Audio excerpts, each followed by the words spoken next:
The Penningtons Girl. By Lucy Maud Montgomery. Winslow had been fishing, or pretending to, all the morning, and he was desperately thirsty. He boarded with the Beckwiths on the Riverside East Shore, but he was near Riverside West, and he knew the Penningtons well. He had often been there for bait and milk and had listened times out of mind to Mrs. Pennington's dismal tales of her tribulations with hired girls. She never could get along with them, and they left, on an average, after a fortnight's trial. She was on the lookout for one now, he knew, and would likely be cross, but he thought she would give him a drink. He rowed his skiff into the shore and tied it to a fir that hung out from the bank. A winding little footpath led up to the Pennington farmhouse, which crested the hill about 300 yards from the shore. Winslow made for the kitchen door and came face to face with a girl carrying a pail of water, Mrs. Pennington's latest thing in hired girls, of course. Winslow's first bewildered thought was, what a goddess! And he wondered, as he politely asked for a drink, where on earth Mrs. Pennington had picked her up. She handed him a shining dipper half full and stood, pail in hand, while he drank it. She was rather tall, and wore a somewhat limp, faded print gown, and a big sun hat, beneath which a glossy knot of chestnut showed itself. Her skin was very fair, somewhat freckled, and her mouth was delicious. As for her eyes, they were grey, but beyond that simply defied description. "Will you have some more?" she asked in a soft, drawling voice. "No, thank you. That was delicious. Is Mrs. Pennington home?" "No. She has gone away for the day." "Well, I suppose I can sit down here and rest a while. You've no serious objections, have you?" "Oh, no." She carried her pail into the kitchen and came out again presently with a knife and a pan of apples. Sitting down on a bench under the poplars, she proceeded to peel them with a disregard of his presence that piqued Winslow, who was not used to being ignored in this fashion. Besides, as a general rule, he had been quite good friends with Mrs. Pennington's hired girls. She had had 3 strapping damsels during his sojourn in Riverside, and he used to sit on this very doorstep and chaff them. They had all been saucy and talkative. This girl was evidently a new species. "Do you think you'll get along with Mrs. Pennington?" he asked finally. "As a rule she fights with her help, although she is a most estimable woman." The girl smiled quite broadly. "I guess perhaps she's rather hard to suit," was the answer, "but I like her pretty well so far. I think we'll get along with each other. If we don't I can leave, like the others did." "What is your name?" "Nellie Ray." "Well, Nellie, I hope you'll be able to keep your place. Let me give you a bit of friendly advice. Don't let the cats get into the pantry.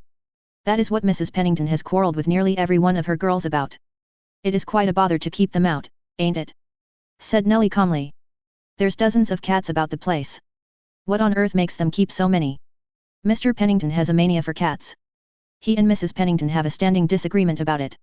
The last girl left here because she couldn't stand the cats, they affected her nerves, she said. I hope you don't mind them." "Oh, no, I kind of like cats. I've been trying to count them."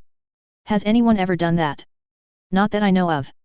I tried but I had to give up in despair, never could tell when I was counting the same cat over again. Look at that black goblin sunning himself on the woodpile.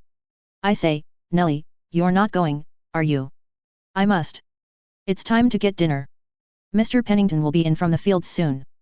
The next minute he heard her stepping briskly about the kitchen, shooing out intruding cats, and humming a darky air to herself. He went reluctantly back to the shore and rowed across the river in a brown study. I don't know whether Winslow was afflicted with chronic thirst or not, or whether the east side water wasn't so good as that of the west side, but I do know that he fairly haunted the Pennington farmhouse after that. Mrs. Pennington was home the next time he went, and he asked her about her new girl. To his surprise the good lady was unusually reticent. She couldn't really say very much about Nellie. No, she didn't belong anywhere near Riverside. In fact, she, Mrs. Pennington, didn't think she had any settled home at present. Her father was traveling over the country somewhere. Nellie was a good little girl, and very obliging. Beyond this Winslow could get no more information, so he went around and talked to Nellie, who was sitting on the bench under the poplars and seemed absorbed in watching the sunset. She dropped her Gs badly and made some grammatical errors that caused Winslow's flesh to creep on his bones. But any man could have forgiven mistakes from such dimpled lips and such a sweet voice. He asked her to go for a row up the river in the twilight and she assented. She handled an oar very well, he found out, and the exercise became her. Winslow tried to get her to talk about herself, but failed signally and had to content himself with Mrs. Pennington's meager information. He told her about himself frankly enough, how he had had fever in the spring and had been ordered to spend the summer in the country and do nothing useful until his health was fully restored, and how lonesome it was in Riverside in general and at the Beckwith farm in particular. He made out quite a dismal case for himself, and if Nellie wasn't sorry for him, she should have been. At the end of a fortnight Riverside folks began to talk about Winslow and the Penningtons' hired girl. He was reported to be dead gone on her. He took her out rowing every evening, drove her to preaching up the bend on Sunday nights, and haunted the Pennington farmhouse. Wise folks shook their heads over it and wondered that Mrs. Pennington allowed it. Winslow was a gentleman, and that Nellie Ray, whom nobody knew anything about, not even where she came from, was only a common hired girl, and he had no business to be hanging about her. She was pretty, to be sure, but she was absurdly stuck up and wouldn't associate with other Riverside help at all. Well, pride must have a fall, there must be something queer about her when she was so awful sly as to her past life. Winslow and Nellie did not trouble themselves in the least over all this gossip, in fact, they never even heard it. Winslow was hopelessly in love. When he found this out he was aghast. He thought of his father, the ambitious railroad magnate, of his mother, the brilliant society leader, of his sisters, the beautiful and proud. He was honestly frightened. It would never do, he must not go to see Nellie again. He kept this prudent resolution for 24 hours and then rode over to the west shore. He found Nellie sitting on the bank in her old faded print dress and he straightway forgot everything he ought to have remembered. Nellie herself never seemed to be conscious of the social gulf between them. At least she never alluded to it in any way, and accepted Winslow's attentions as if she had a perfect right to them. She had broken the record by staying with Mrs. Pennington 4 weeks, and even the cats were in subjection. Winslow was well enough to have gone back to the city and, in fact, his father was writing for him. But he couldn't leave Beckwith's, apparently. At any rate he stayed on and met Nellie every day and cursed himself for a cad and a cur and a weak-brained idiot. One day he took Nellie for a row up the river. They went further than usual around the bend. Winslow didn't want to go too far, for he knew that a party of his city friends, chaperoned by Mrs. Keaton Wells, were having a picnic somewhere up along the river shore that day. But Nellie insisted on going on, and of course she had her way. When they reached a little pine-fringed headland they came upon the picnickers, within a stone's throw. Everybody recognized Winslow. "Why, there is Burton!" he heard Mrs. Keaton Wells exclaim, and he knew she was putting up her glasses. Will Evans, who was an especial chum of his, ran down to the water's edge. "Bless me, Win, where did you come from? Come right in. We haven't had tea yet. Bring your friend too," he added, becoming conscious that Winslow's friend was a mighty pretty girl. Winslow's face was crimson. He avoided Nellie's eye. "Are them people friends of yours?" she asked in a low tone. "Yes," he muttered. "Well, let us go ashore if they want us to," she said calmly. "I don't mind." For 3 seconds Winslow hesitated. Then he pulled ashore and helped Nellie to alight on a jutting rock. There was a curious, set expression about his fine mouth as he marched Nellie up to Mrs. Keaton Wells and introduced her. Mrs. Keaton Wells's greeting was slightly cool, but very polite. She supposed Miss Ray was some little country girl with whom Burton Winslow was carrying on a summer flirtation, respectable enough, no doubt, and must be treated civilly, but of course wouldn't expect to be made an equal of exactly. The other women took their cue from her, but the men were more cordial. Miss Ray might be shabby, but she was distinctly fetching, and Winslow looked savage. Nellie was not a whit abashed, seemingly, by the fashionable circle in which she found herself, and she talked away to Will Evans and the others in her soft drawl as if she had known them all her life. All might have gone passably well, had not a little riverside imp, by name of Rufus Hent, who had been picked up by the picnickers to run their errands, come up just then with a pail of water. "Golly!" he ejaculated in very audible tones. "If there ain't Mrs. Pennington's hired girl!" Mrs. Keaton Wells stiffened with horror. Winslow darted a furious glance at the telltale that would have annihilated anything except a small boy. Will Evans grinned and went on talking to Nellie, who had failed to hear, or at least to heed, the exclamation. The mischief was done, the social thermometer went down to 0 in Nellie's neighborhood. The women ignored her altogether. Winslow set his teeth together and registered a mental vow to wring Rufus Hent's sunburned neck at the first opportunity. He escorted Nellie to the table and waited on her with ostentatious deference, while Mrs. Keaton Wells glanced at him stonily and made up her mind to tell his mother when she went home. Nellie's social ostracism did not affect her appetite. But after lunch was over, she walked down to the skiff. Winslow followed her. "Do you want to go home?" he asked. "Yes, it's time I went, for the cats may be right in the pantry. But you must not come, your friends here want you." "Nonsense!" said Winslow sulkily. "If you are going I am too." But Nellie was too quick for him. She sprang into the skiff, unwound the rope, and pushed off before he guessed her intention. "I can row myself home and I mean to," she announced, taking up the oars defiantly. "Nellie," he implored. Nellie looked at him wickedly. "You'd better go back to your friends. That old woman with the eyeglasses is watching you." Winslow said something strong under his breath as he went back to the others. Will Evans and his chums began to chaff him about Nellie, but he looked so dangerous that they concluded to stop. There is no denying that Winslow was in a fearful temper just then with Mrs. Keaton Wells, Evans, himself, Nellie, in fact, with all the world. His friends drove him home in the evening on their way to the station and dropped him at the Beckwith farm. At dusk he went moodily down to the shore. Far up the bend was dim and shadowy and stars were shining above the wooded shores. Over the river the Pennington farmhouse lights twinkled out alluringly. Winslow watched them until he could stand it no longer. Nellie had made off with his skiff, but Perry Beckwith's dory was ready to hand.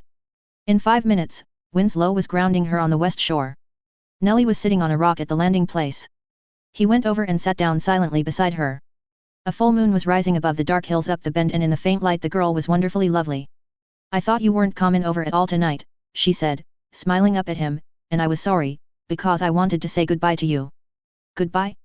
Nellie, you're not going away?" "Yes. The cats were in the pantry when I got home." "Nellie. Well, to be serious. I'm not going for that, but I really am going. I had a letter from Dad this evening. Did you have a good time after I left this afternoon? Did Mrs. Keaton Wells thaw out?" "Hang Mrs. Keaton Wells. Nellie, where are you going?" "To Dad, of course. We used to live down south together, but 2 months ago we broke up housekeeping and come north. We thought we could do better up here, you know. Dad started out to look for a place to settle down and I came here while he was prospecting. He's got a house now, he says, and wants me to go right off. I'm going tomorrow." "Nellie, you mustn't go, you mustn't, I tell you," exclaimed Winslow in despair. I love you, you must stay with me forever." "You don't know what you're saying, Mr. Winslow," said Nellie coldly. "Why, you can't marry me, a common servant girl." "I can and I will, if you'll have me," answered Winslow recklessly. "I can't ever let you go. I've loved you ever since I first saw you. Nellie, won't you be my wife? Don't you love me?" "Well, yes, I do," confessed Nellie suddenly, and then it was fully 5 minutes before Winslow gave her a chance to say anything else.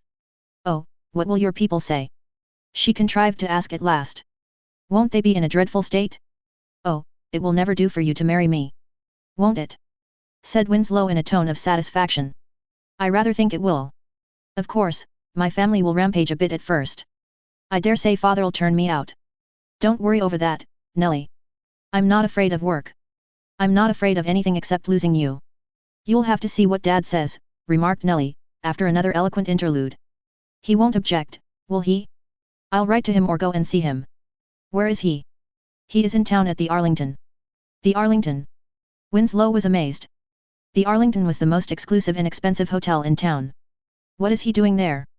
"Transacting a real estate or railroad deal with your father, I believe, or something of that sort." "Nellie. Well. What do you mean?" "Just what I say." Winslow got up and looked at her. "Nellie, who are you?" "Helen Ray Scott, at your service, sir." "Not Helen Ray Scott, the daughter of the railroad king." "The same." "Are you sorry that you're engaged to her?" "If you are, she'll stay Nellie Ray." Winslow dropped back on the seat with a long breath. "Nellie, I don't understand. Why did you deceive me?" "I feel stunned."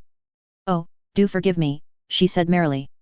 "I shouldn't have, I suppose, but you know you took me for the hired girl the very first time you saw me, and you patronized me and called me Nellie, so I let you think so just for fun. I never thought it would come to this. When father and I came north I took a fancy to come here and stay with Mrs. Pennington, who is an old nurse of mine, until father decided where to take up our abode. I got here the night before we met. My trunk was delayed so I put on an old cotton dress her niece had left here, and you came and saw me. I made Mrs. Pennington keep the secret, she thought it great fun, and I really was a great hand to do little chores and keep the cats in subjection too. I made mistakes in grammar and dropped my GS on purpose, it was such fun to see you wince when I did it. It was cruel to tease you so, I suppose, but it was so sweet just to be loved for myself, not because I was an heiress and a belle, I couldn't bear to tell you the truth. Did you think I couldn't read your thoughts this afternoon, when I insisted on going ashore? You were a little ashamed of me, you know you were. I didn't blame you for that, but if you hadn't gone ashore and taken me as you did I would never have spoken to you again. Mrs. Keaton Wells won't snub me next time we meet. And some way I don't think your father will turn you out, either. Have you forgiven me yet, Burton?" "I shall never call you anything but Nellie," said Winslow irrelevantly.